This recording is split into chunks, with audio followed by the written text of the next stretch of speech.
El periodista Humberto Jara, digamos que maculó su biografía estando en el programa Hora 20 de América Televisión.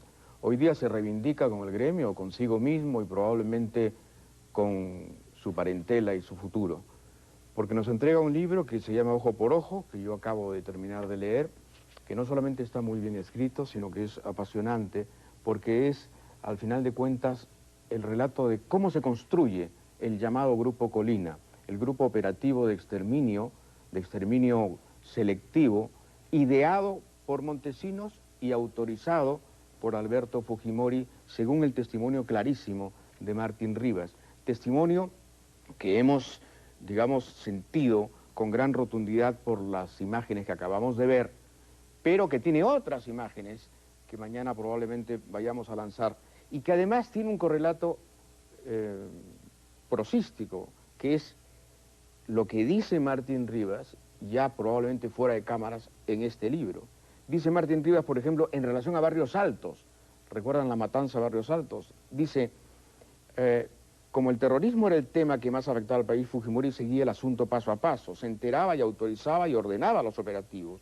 Le digo que hubo muchos, digamos, algunos de rutina o menores, pero el de Barrios Altos fue uno de importancia y la orden vino desde arriba. Además, ¿sabe por qué?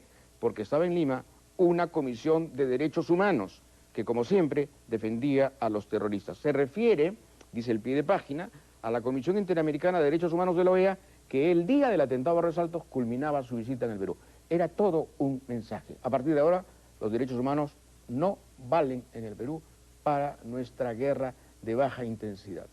Era así, ¿no, Humberto? Buenas noches.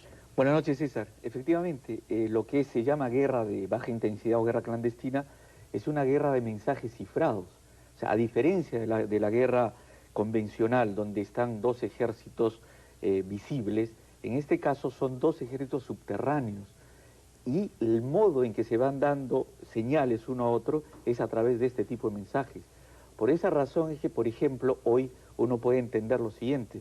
Siempre uno decía, ¿por qué en el caso de Barrios Altos dejaron los cadáveres ahí?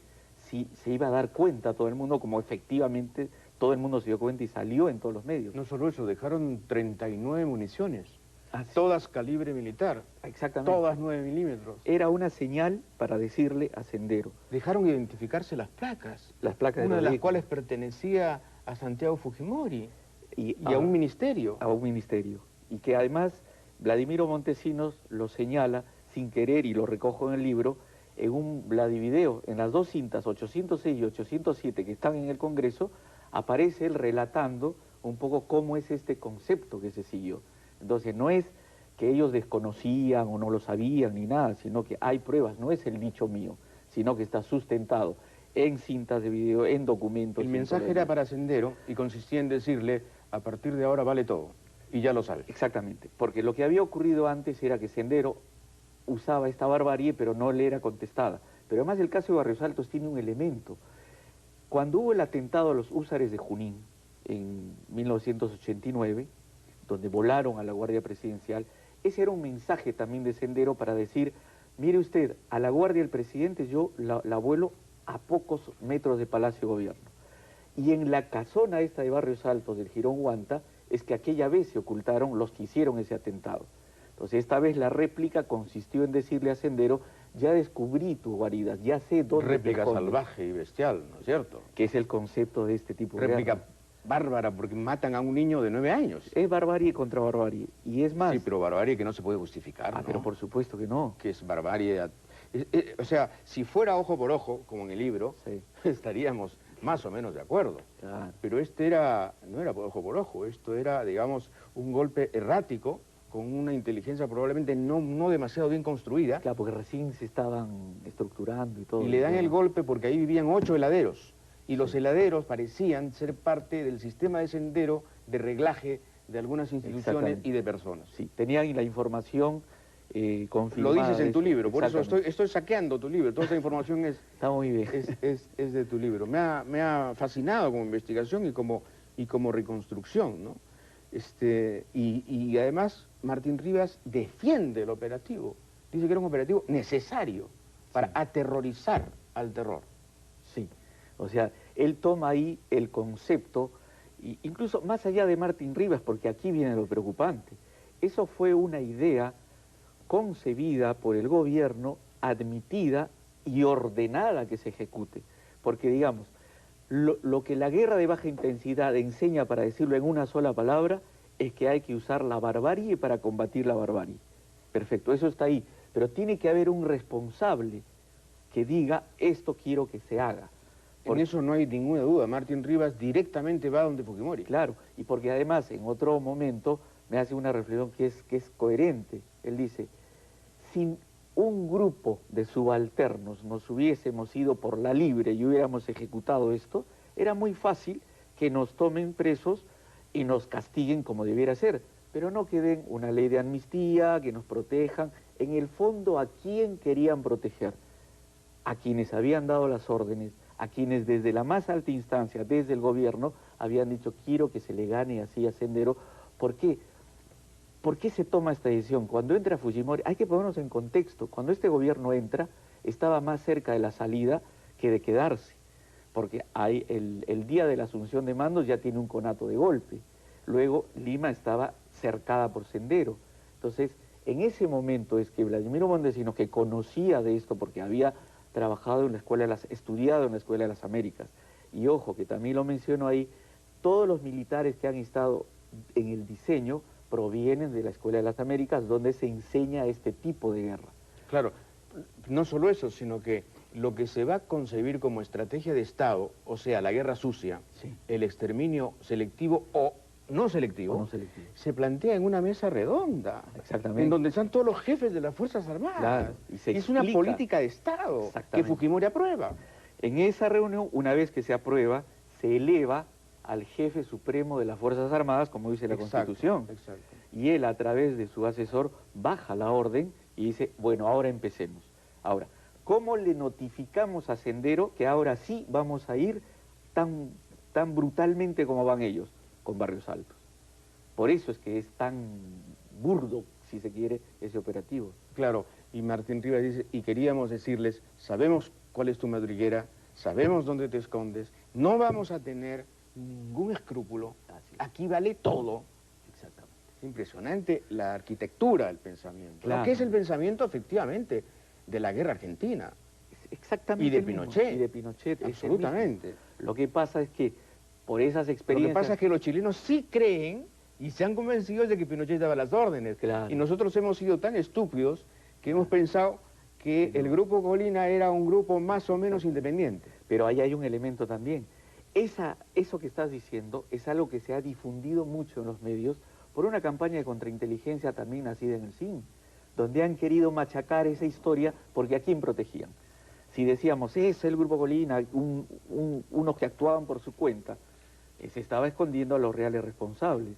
Es el mismo concepto seguido en otros países, claro. Lo que pasa es que acá todavía, y hasta hoy estamos encontrando gentes que cree que había un estatus especial donde Fujimori no veía muchas cosas, ¿no? Y eso no es cierto. Sí, dice Martín Rivas, la misión que tenían las fuerzas de inteligencia, que era buscar información y luego comunicarlas para la elaboración de acciones, tuvo que cambiar. ¿Por qué? Si en esa búsqueda se detectaba y encontraba un grupo armado senderista, era imposible esperar a comunicarse. Si se encontraba un grupo de sendero, ¿quién iba a combatirlo? Mientras se procesaba la información y se llamaba a las fuerzas de combate, ¿acaso los senderistas iban a esperar?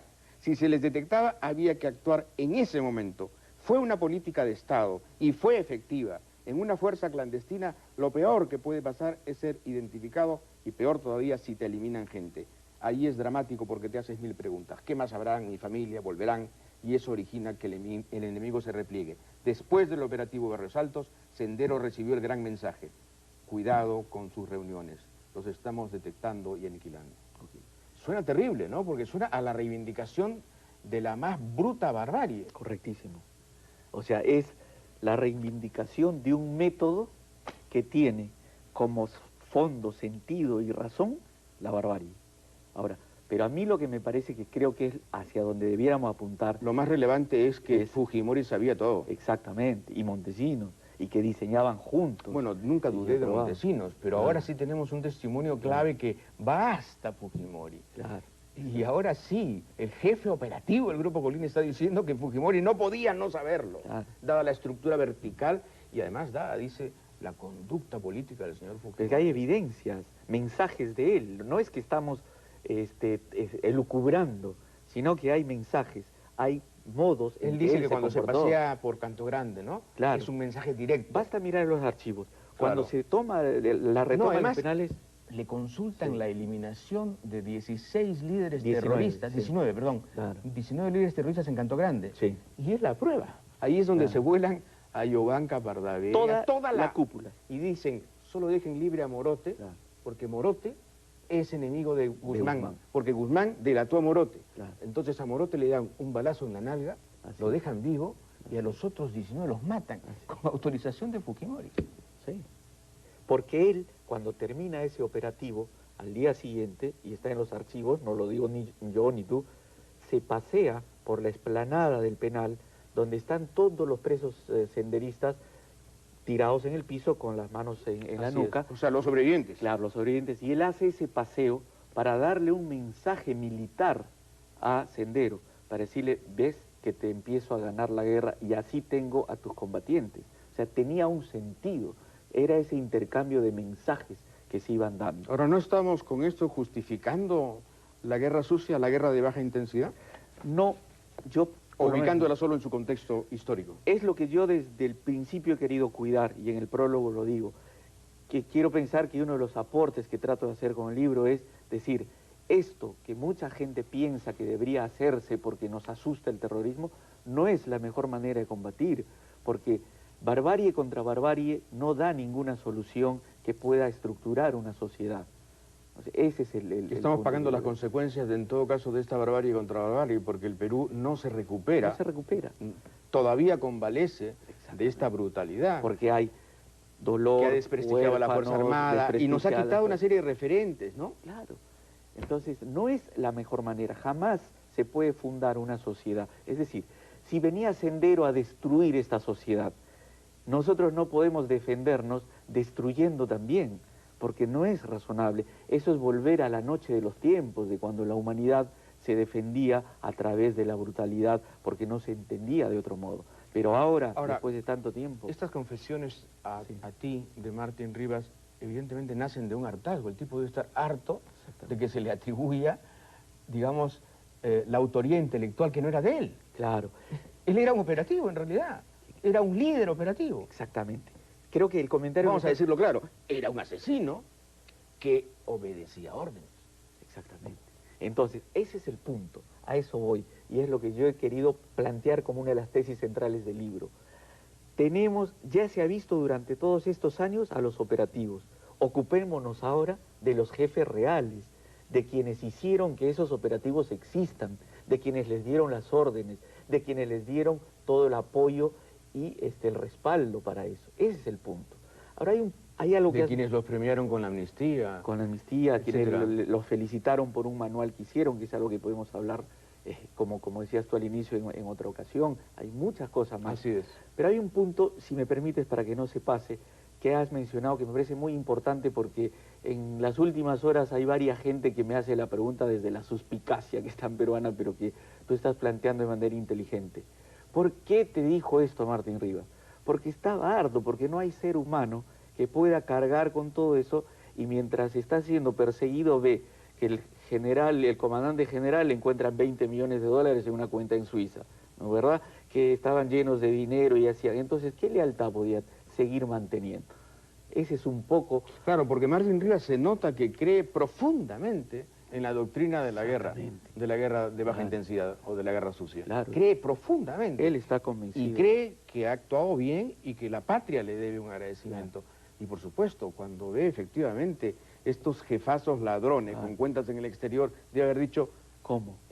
O yo que me fajé, Claro, yo que me expuse, Yo me fajé. a mí que me llovieron balas. Ahora, a mí que me vieron, ahora me persiguen. Y el que se hizo llamar general victorioso gracias a mí, y luego el expresidente que sale por el mundo a decir, yo combatí al terrorismo y gané, están llenos de dinero, prófugos y viviendo a su aire. Eso lleva también a que una persona, en un momento dado, tantos años de silencio, decida quebrarlo. Bueno, yo te felicito por la investigación y por el libro y por lo que significa este aporte para digamos, la historia de los derechos humanos en el Perú, porque creo que a partir de ahora hay un antes y un después en relación, por ejemplo, al señor Fujimori, quien va a ser ya bien difícil que en este momento reclame la absoluta presidencia y la distancia pudorosa de todo aquello que consideraba hechura de Montesinos. Ahora ya sabemos muchísimo más. Mucho más. Yo he querido escribir el libro un poco para que todo ciudadano peruano pueda leerlo y entender esta historia reciente, conocer todos estos hechos y formarse su propia opinión. Yo no tomo partido, muestro los hechos, y esos hechos los he tratado de escribir de la manera más sencilla posible para que todos los ciudadanos podamos leerlo y entender qué pasó, qué había detrás, qué hubo detrás de esas historias escondidas que nunca nos quisieron contar y que ellos pensaron que jamás se iban a poder descubrir. Claro, ahora el rompecabezas se arma con mucha mayor facilidad, ¿no? Mejor dicho, se arma. Antes era inarmable. Exactamente. Bueno, Humberto, gracias por todo. A ti, César, muchas gracias y gracias por tus comentarios. Y mañana vamos a presentar otro testimonio vinculado al asunto. Con todo gusto. Bien, regresamos de inmediato porque tenemos también una entrevista importante con la esposa del contraalmirante José de Lepiane, que está en este momento recluido en una prisión.